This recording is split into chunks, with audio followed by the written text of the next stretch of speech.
Salut l'équipe, j'espère que vous avez passé un bon week-end sportif évidemment. Bienvenue dans un nouveau débrief du Poto Sport Club, expert en rien, passionné de tout. On commence comme chaque semaine avec le débrief foot et juste après vous aurez la vidéo Omnisport avec le retour de la cocotte lavalloise dans le 2 de départ. Comment ça va? Ouais, exactement. Bah, écoute, très bien, très bien, très bien. Très, très content d'être de retour. J'attendais un petit peu. Petit pincement au cœur la semaine dernière, mais bon, j'étais occupé, donc no regrette.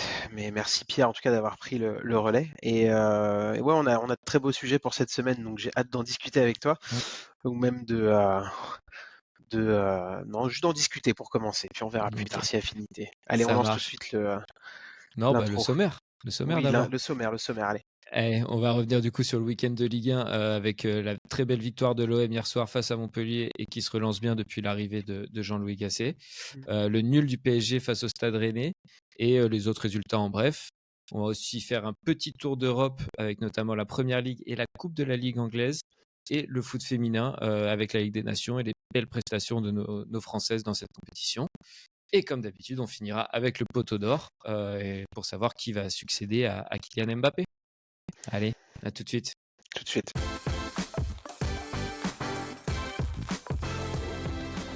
Sans plus attendre, on commence par la Ligue 1 avec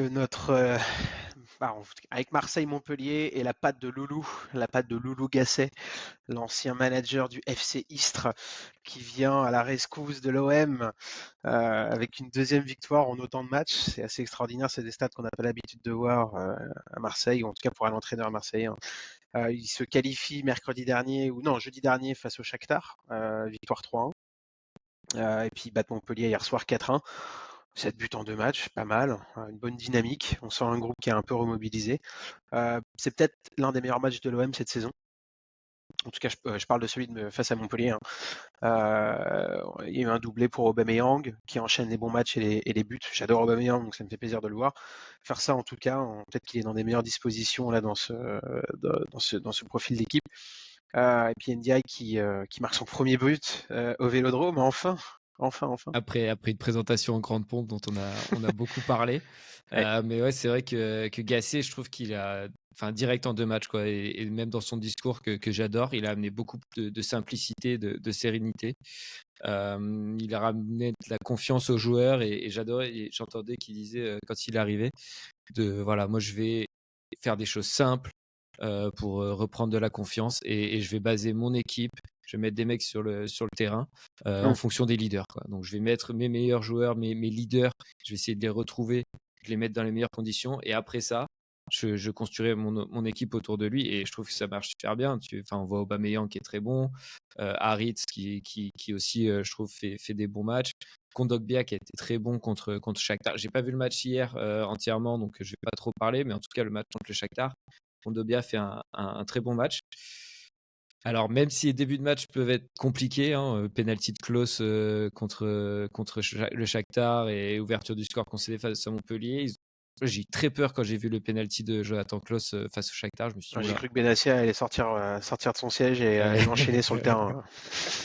Ah ouais, là, il était prêt à dégainer, mais avec sa tête de mafieux. Là. Et, mais Mm. voilà, je trouve qu'encore une fois, grâce à des choses simples, ils basent du football, quoi. Ils font un bon pressing, ils récupèrent haut le ballon, ils reviennent. Voilà, encore une fois, j'ai pas trop vu le match hier, mais j'ai entendu que c'était un super match. Peut-être le meilleur, comme tu as dit, de l'OM en Ligue 1. Mm. Donc voilà, tu reviens à un système qui marchait en fin de saison, dont Gattuso ne voulait pas entendre parler, avec un 3-5-2 qui visiblement correspond mieux à cette équipe. Des joueurs, encore une fois, mis dans les meilleures conditions et surtout l'oubli des affaires extrasportives, dont celle de Jonathan Klaus, voilà, où il est allé le voir, il lui a dit écoute, moi je suis là pour 3 mois, on repart à zéro. Ouais. Et j'adore cette mentalité de voilà, un peu on se concentre sur le foot, sur les trucs comme ça, et on va essayer de faire le mieux pour le club. Ouais, et puis je pense que les joueurs avaient peut-être besoin de ça.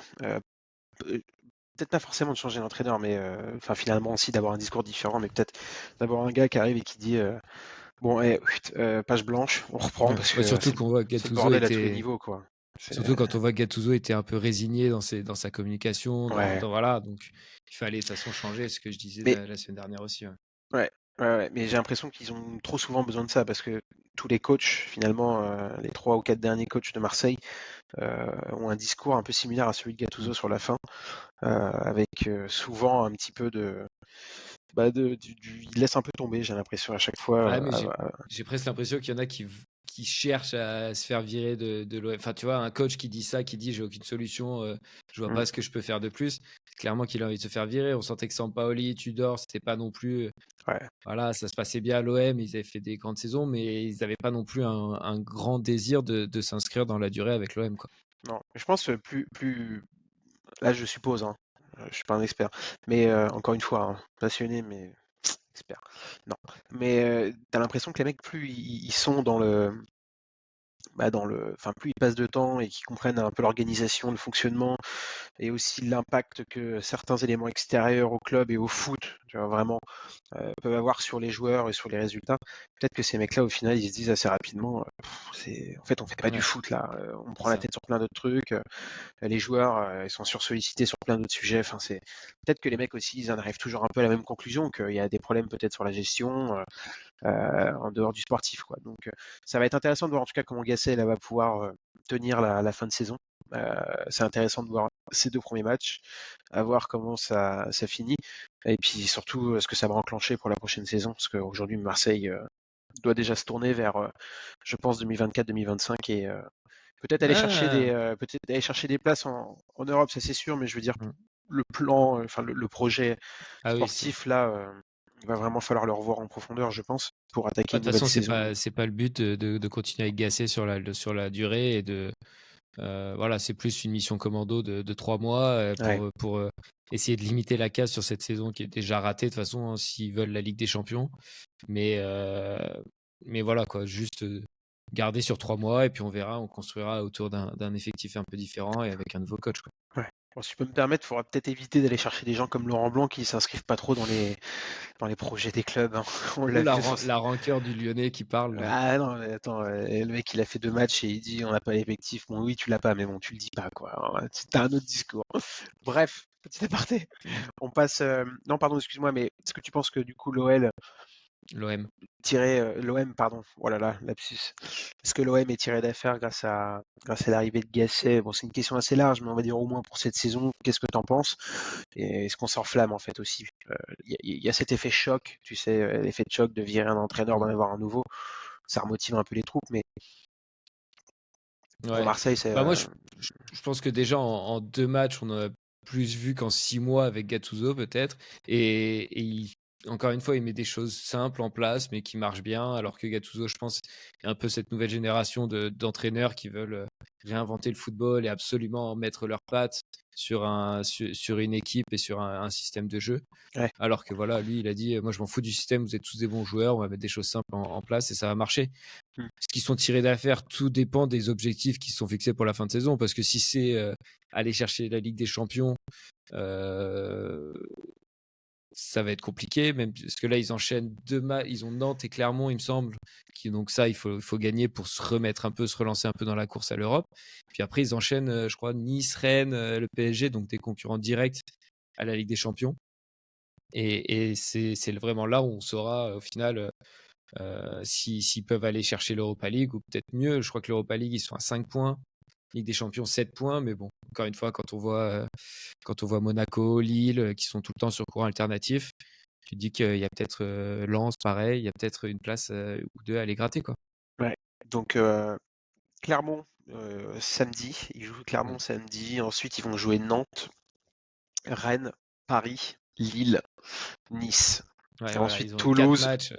et ensuite le Lens. Donc tu vois, il y a Mm. des gros matchs d'ici la fin de saison. On va pas faire tout leur calendrier, mais ouais, il y a des grosses échéances. Et entre-temps, on a de la Ligue Europa avec Villarreal, avec une double confrontation en moins d'une semaine. Ouais.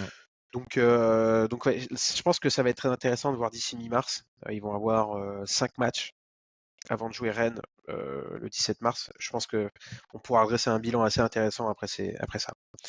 Mm. On passe au PSG, qui a arraché un match nul dans le temps additionnel ce week-end face à Rennes.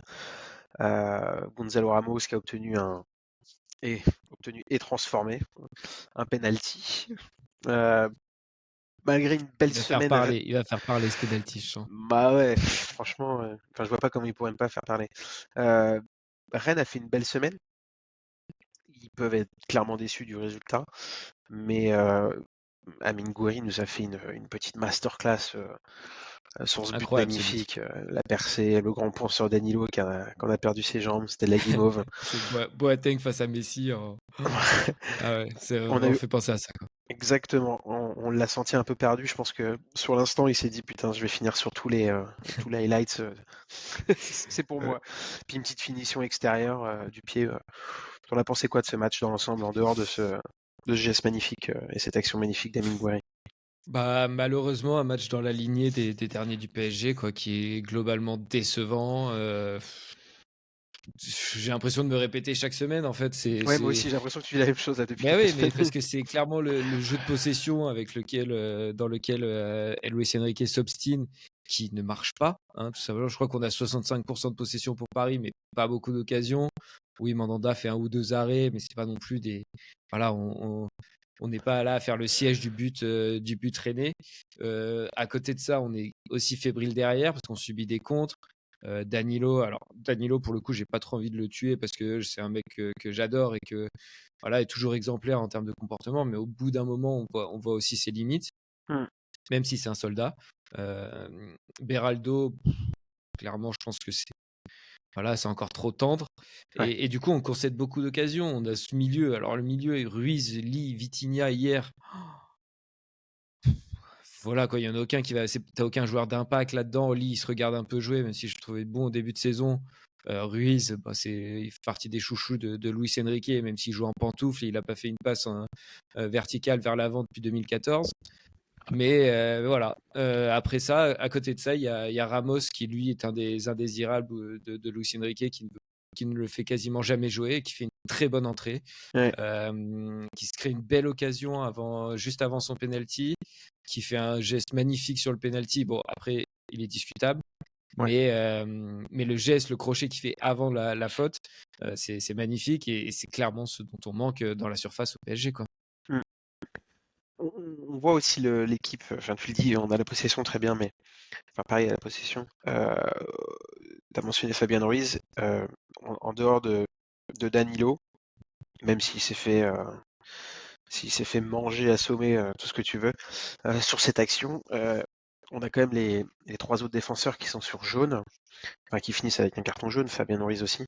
On les sent un petit peu dépassés aussi, tu vois, malgré Ouais, le fait ouais, mais qu'ils aient c'est la ça. possession. Enfin, En fait, quand t'as pas un Ugarte pour aller récupérer des ballons, un Zaire Emery pour récupérer des ballons, bah ce milieu-là, ça me fait un peu penser, tu sais, l'Espagne après qu'ils aient eu leur grosse période là où ouais, ils gagnaient tout. Ils ont une période de creux où ils faisaient que ça, passer le ballon derrière.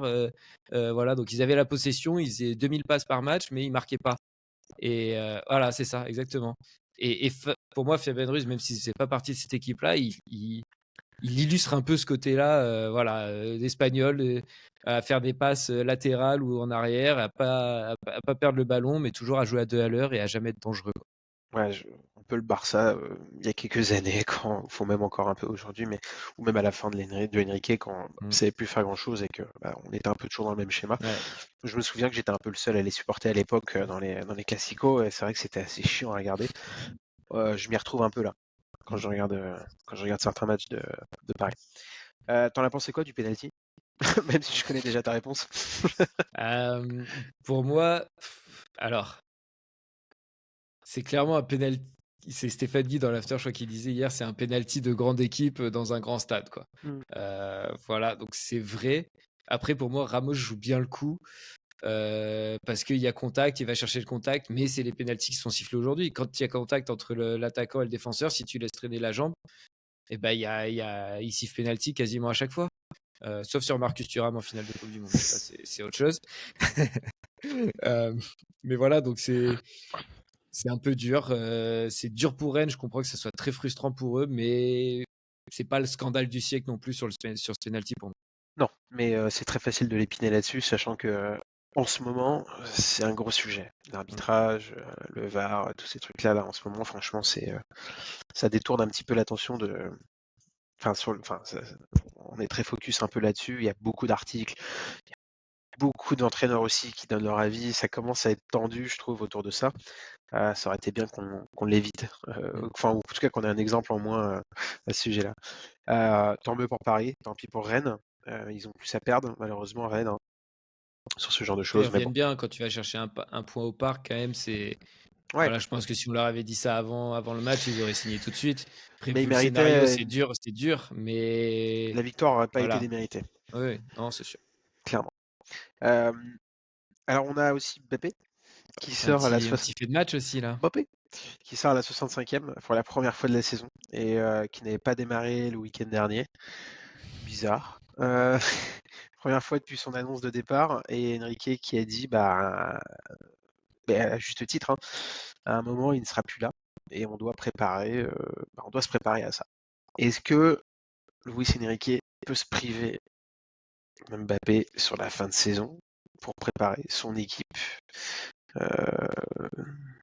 Bah, j'ai peur que, en fait, je trouve qu'il commence à un peu montrer les muscles et à faire, voilà, à vouloir faire le patron avec Mbappé, ce que tu faisais pas trop avant quand tu étais coach du PSG avec Mbappé. Et là, maintenant que c'est officiel et qu'il n'y a plus rien, il le fait, il se le permet. Donc, ce qui peut être bien parce qu'il ne faut pas s'empêcher de le sortir quand il n'est pas bon, même si c'est toujours un joueur qui, sur un geste, peut te changer un match. Mais en tout cas, je pense pas qu'il fera ça, en tout cas pas immédiatement. Tant que le titre n'est pas à 100% assuré en Ligue 1 et qu'on est toujours en lice en Ligue des Champions, je pense pas qu'il fera ça. Après, si on est sorti en Ligue des Champions en quart de finale ou en huitième, parce qu'on n'est pas encore qualifié, et que le championnat est plié, pourquoi pas, en vrai, sur les 5-6 dernières journées, te priver d'Mbappé pour préparer ton effectif un peu à la saison prochaine. Oui, ça fait sens. Ça me paraît pas Ça a déconnant. du sens. Et Avec Gonzalo Ramos dans l'axe. voilà, tant qu'à faire en fait, vu qu'ils Ouais. l'ont quand même acheté accessoirement. Ouais.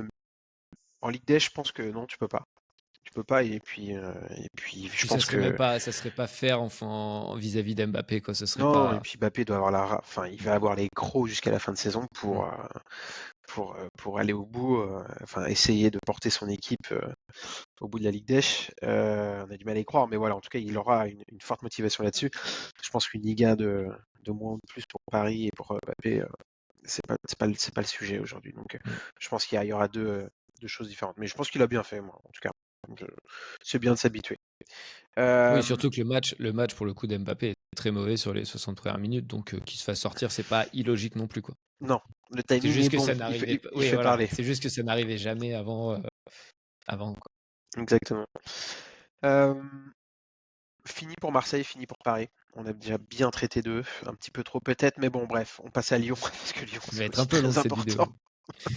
Lyon qui continue sa très bonne remontée grâce à la victoire à Metz 2-1 et à Lacazette, encore buteur, hein, qui, comme il y a 2 semaines, on le disait, qui revient un petit peu. C'est plutôt une bonne nouvelle, j'ai pas grand chose à dire dessus, même si c'est l'équipe que je suis peut-être le plus en Ligue 1, mais ça fait plaisir de les voir continuer à enchaîner les matchs et d'avoir une dynamique positive sur laquelle ils peuvent vraiment builder progressivement. Donc je pense que c'est très très bien. Et on a Monaco du coup derrière aussi qui gagne à Lens 3-2, qui est on va dire, pas dans une mauvaise passe, mais qui a un peu plus de mal là. On lance en ce moment. Bah, je pense que ouais, c'est marqué physiquement et mentalement de l'Europa League cette semaine, hein. Ils mènent 2-0 à la mi-temps, ils se font sortir 3-2 en prolongation. Voilà. Et puis ils enchaînent surtout parce qu'ils ont joué samedi ou dimanche à 13h, il me semble, alors qu'ils ont joué jeudi en Europa League, un match de prolongation. Voilà, ça devait pas être facile et ils perdent encore sur voilà, un scénario un peu fou, 3-2, match serré. Ouais, Donc je pense pas qu'il devait facile avoir les pour eux. jambes lourdes ce week-end pour jouer et surtout la tête ailleurs, à mon avis, parce que elle est un peu dure cette défaite. Donc voilà, toujours aussi inconstant pour la SM après la défaite face à Toulouse le week-end dernier. Mais bon, une Ouais, victoire qui prendrait ouais. quand même volontiers. Bah, Euh, à l'image de Lille, un peu qui est dans la même situation, là, qui vient de perdre à Toulouse, qui avait gagné, qui était resté sur une bonne série, mais voilà. Ces équipes haut de tableau, on va dire, à part le PSG qui sont toujours très, très inconstants au fur et à mesure quoi, de la saison. Il y a toujours une petite défaite, un peu tâche par-ci par-là. En transition, on passe au Tour d'Europe. Tu peux envoyer le jingle. Tout de suite.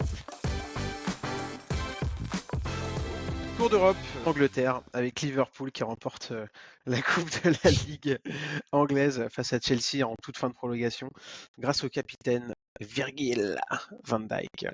But de la tête sur corner, vraiment à la 127e, je crois. Enfin, 117e plutôt, toute fin de match. Donc, ouais. Une belle. Alors, le trophée le plus spécial pour Klopp, c'est ça? Apparemment, c'est ce qu'il aurait dit, ouais, le trophée le plus spécial que j'ai remporté. Donc voilà, j'étais un peu surpris quand j'ai vu ça, parce que bon, il gagne quand même la Ligue des Champions en 2019. La Première Ligue depuis un petit moment. Ouais, voilà, le premier titre de Liverpool depuis 20 ans en Première Ligue. Donc voilà, mais bon, c'est Jürgen Klopp, voilà, on sait que c'est un sentimental, il aime bien ce genre de phrases pour gagner le cœur des supporters et surfer sur l'euphorie, même si bon, c'est pas tout à fait honnête, je pense. Un peu marseillais sur les bords quand même. Peut-être qu'il est en train de préparer Allez, sa prochaine destination Arrête. La course au titre, on reste en Angleterre, hein, mais la course au titre qui bat toujours son plein, avec aucun des trois concurrents qui veut lâcher. On a un trio de tête qui est vraiment resserré. Arsenal gagne facilement ce week-end. Il gagne 4-1 contre Newcastle. Super presta. Ça enchaîne les cartons en première ligue pour les Gunners en ce moment. Donc, contrairement à la Ligue des Champions, ils se sont mis un peu en difficulté avec la défaite à Porto. Là, je suis curieux de voir ce match retour parce que Arsenal, c'était une équipe sur laquelle que je voyais aller bien loin dans cette Ligue des Champions. Ouais. Et là, voilà, ça va pas être facile parce que Porto derrière, au retour, ils vont défendre comme des chiens. Donc voilà, ça va être intéressant à voir. Je suis curieux de le voir. Ouais, en tout cas, c'est intéressant de voir aussi Arsenal en première ligue avoir une vraie dynamique positive sur la seconde partie de saison. On se souvient d'énormément de saisons par le passé où ils avaient fait une première moitié très intéressante. La saison dernière déjà. Ouais, bon nombre de saisons sur la fin de Wenger où ils étaient premiers, alors pas les dernières, mais où ils étaient premiers au Boxing Day, puis en fait, progressivement jusqu'à la fin de saison, ils se laissaient un petit peu aller et ils perdaient toujours le championnat. Là, c'est intéressant de voir qu'ils gardent et qu'ils sont pas surtout en position de tête, donc avec la pression, et qu'ils sont plutôt en train de chasser Liverpool. Donc très intéressant. On a City aussi, qui galère, mais qui gagne. Voilà. C'est ça aussi les grandes équipes, même quand ils savent pas jouer ou quand ils font des mauvais matchs, ils arrivent à gagner. 1-0 contre Bournemouth, grâce à un but de Foden. Phil Foden. Moins dominant que la saison dernière, mais finalement toujours un peu dans le jeu, non? Ouais, c'est ça. Mais je trouve que voilà, c'est pas comme la saison dernière où il mettait vraiment. Voilà, t'avais Haaland qui mettait un triplé tous les 2 matchs et tout ça. Je trouve qu'on a moins ça. Donc cette course, enfin au final, la course au titre l'an dernier, on sentait qu'Arsenal allait finir par craquer, et que City allait passer. Là, elle m'excite un peu plus entre Liverpool, Arsenal qui reste très bon et City. Donc voilà, intéressante cette course au titre en première ligue cette année. Et tu l'as dit, Haaland qui marque un peu moins de buts, mais il a quand même mis 17 buts en 21 matchs en première ligue cette année. Non, bien sûr, mais moins l'année dernière, si tu veux, il était. Il a des petites périodes sur 2-3 matchs où il va pas marquer, des trucs comme ça, quoi. C'est voilà. Juste après, ça reste un monstre, hein, mais voilà. City donc, pardon, j'ai perdu le fil. Liverpool aussi, qui gagne mercredi en match avancé contre Luton, qui est maintenant 18e, je crois, et qui reste en tête avec 2 points d'avance sur Arsenal et 1 sur City. Donc voilà, les 3 premiers qui se tiennent en moins de 2 points. Ça annonce du lourd pour la suite et la fin de saison. Ouais. J'ai hâte de suivre ça et d'en discuter dans les prochains épisodes.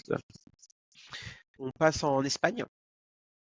En Espagne, en parlant de grandes équipes, on a le Real qui s'impose 1-0 face à Séville grâce à un superbe but de Luka Modric. Ah ouais, vraiment. Je sais pas si tu l'as vu, mais petit contrôle orienté, petit enroulé, pied droit. Maestro. Pied droit d'un petit filet, magnifique. Donc, qui permet du coup au Real de garder, enfin de prendre 8 points d'avance avant le match de Gérone ce soir. Ouais. Et vraiment, juste pour revenir sur Modric, je trouvais ça à 38 ans, faire ce qu'il fait alors qu'il est plus titulaire depuis certains matchs. Là, il rentre dans un match où le Real est en difficulté et il sort un but magnifique. Il avait marqué un but similaire en 2018 à la Coupe du Monde, je crois, contre l'Argentine, où il enroule comme ça, il fait poteau rentrant, après avoir fait 2 crochets au défenseur. Là. Il vient de me revenir ce but. Donc voilà, vraiment superbe joueur, toujours été fan de ce gars-là et indémodable. Ouais, et puis même sa façon de. Enfin, toi, il fait pas de stress, il a 38 ans, il le sait, il est sur le banc parce que il y a des meilleurs joueurs ou des meilleures conditions à mettre sur le 11 de départ. Et il dit rien, il moufte pas, il rentre, il fait un truc de dingue. Là, il jouait. Enfin, c'est du Modric, c'est la classe, quoi. Et puis Ancelotti qui parlait à la fin du match, enfin, qui était questionné sur l'avenir de Modric, avec peut-être une reconversion au sein de l'équipe. Ils savent pas trop, voilà, ça reste des sujets à ouvrir, mais tu sens quand même l'incertitude encore aujourd'hui sur le futur de Modric au Real Madrid, mais avec une envie des deux parties peut-être de prolonger, soit en tant que joueur, ou soit peut-être, pourquoi pas, une reconversion au Real. Mais en tout cas, on prend toujours du plaisir à regarder Modric jouer quand il Ouais, est ça dans c'est cette sûr. forme-là, franchement. On Et parle rapidement de Villarreal. ouais, deuxième match en Liga là, dont on voulait parler rapidement. Villarreal qui s'impose face à la Real Sociedad. Voilà, les deux futurs adversaires de l'OM en Europa League pour Villarreal et du Mhm. PSG avec la Real Sociedad. Avec le Donc retour de quelqu'un à Marseille. voilà, le retour de Marcelino à Marseille. Donc le peureux, comme certains l'appelaient quand il s'est fait virer. Je suis curieux de voir l'accueil qu'il va recevoir au Vélodrome, mais à mon avis, ça va être champêtre pour lui. Bon, il s'accueille bien à Oui. Marseille, hein? Ouais, puis ils sont pas rancuniers en général. Non, non, non. Valbenoît a eu le droit comment ça s'appelle là, le pendu. Ouais. J'ai hâte de Ah oui, voir Valbuena, c'est vrai. l'accueil qu'ils réserveront à Marcelino. Mais, Mais euh, mais je sais pas, moi, ça sent, en vrai, ça sent le petit coup fourré, quoi. Comme on a vu souvent des anciens enfin, PSG, on l'a vu beaucoup avec des anciens joueurs qui marquent contre nous. Voilà. Je suis curieux de voir ces huitièmes de finale d'Europa League, moi. ça sent la petite glissade dans l'angle avec un petit truc comme ça. On verra. En tout cas, on Ouais. va suivre ça de très près. Dernier sujet pour le Tour d'Europe avec la Bundesliga. Pas beaucoup de sujets, mais statu quo avec le Bayer Leverkusen. Toujours à 8 points devant le Bayern, qui continue son long fleuve tranquille, j'ai envie de dire, parce qu'ils sont vraiment solides. Et puis le Bayern qui est sauvé à côté par Kane, hein, qui marque un doublé, notamment à la dernière minute, dans le temps additionnel pour battre Leipzig. S'en sort bien, heureusement que Kane est là cette saison sur quelques matchs. Il vient souvent. Il est venu quelques fois les sauver dans les dernières secondes de match. 8 points d'avance. Il Ouais, reste, ça va être compliqué pour le Bayern, hein, je pense. ouais, il reste plus Pour le beaucoup de titre matchs. pour le titre en Bundesliga, ça va être compliqué. Ils sont pas en très bonne posture non plus en Ligue des Champions face à la Lazio, donc ouais, il peut y avoir une saison un peu galère. Bon, on sait déjà que Thomas Tuchel part à la fin de saison, donc Oui, voilà, ça peut être une saison un peu galère pour le Bayern en effet. en effet, qui a été annoncé la semaine dernière. Mais j'ai hâte de voir le Leverkusen, euh, peut-être la deuxième équipe dans le 21e siècle, enfin dans les grands Mm. championnats, à finir invaincu après les Gunners d'Arsène Wenger et de Titi. Enfin Je savais même bref. pas qu'ils étaient encore invaincus, tiens. Eh Mais si, 0. Donc c'est assez rare mm. pour être notifié dans les 4 grands championnats. Et on finit avec le foot féminin, avec l'équipe de France féminine qui est qualifiée pour la finale de la Ligue des Nations face à l'Espagne. Elles joueront contre les Espagnols mercredi. Ouais. Ouais, elles ont battu l'Allemagne en demi là. Belle perf, parce que l'Allemagne très solide en foot féminin habituellement. Une de nos bêtes noires. Et voilà, donc victoire 2-1 avec des buts de Kadida Toudiani et Karchaoui. Plus grosse affluence pour un match féminin en France hors Coupe du Monde. Donc voilà, ça fait plaisir, hein, une finale face à l'Espagne qu'on connaît parce qu'on avait déjà les garçons qui avaient fait ça contre l'Espagne il y a 2 ans, je crois, et ça s'était Mm. bien fini pour nous. Donc on espère la même issue pour nos filles du foot français. Et puis voilà. Je pense qu'on peut. Saison inaugurale hein, pour la Ligue des Nations féminines. Ouais, Donc les Françaises qui vont essayer d'être les premières à la remporter. On l'espère en ouais, tout cas. On suivra ça mercredi ensemble. voilà, exactement. Et allez, on passe tout de suite au poteau d'or de la semaine qui, comme Yes. d'habitude, récompense le meilleur footballeur de la semaine selon le Poteau Sport Club. Et on va voir qui va succéder à Kylian Mbappé tout de suite. Et le poteau d'or, du coup, vous êtes habitués maintenant, hein, c'est la troisième édition qui récompense le meilleur footballeur de la semaine selon nous. Enfin, selon Coco, hein, parce que c'est lui qui choisit. Donc on a 4 nommés encore cette semaine. Pierre-Emerick Aubameyang qui revient très fort, égalisation contre le Shakhtar en Europa League et doublé contre Montpellier dont on a parlé plus tôt. Virgil van Dijk, but mercredi en championnat et il offre le titre à Liverpool en League Cup au bout de la prolongation. Harry Kane, dont Coco a parlé, qui met un doublé et qui sauve le Bayern. Et enfin, Luka Modric, le remplaçant de luxe depuis un moment au Real et qui sort le Real d'un mauvais pas face à Séville. Alors, Coco, sur qui ton choix va se porter? Je ne l'avais pas choisi, donc je suis en train de me dire ce qui est le plus gratifiant dans ce qui a été fait par ces 4 joueurs ce week-end. Je pense que j'irai pour Van Dijk. Ok. Van Dijk, parce que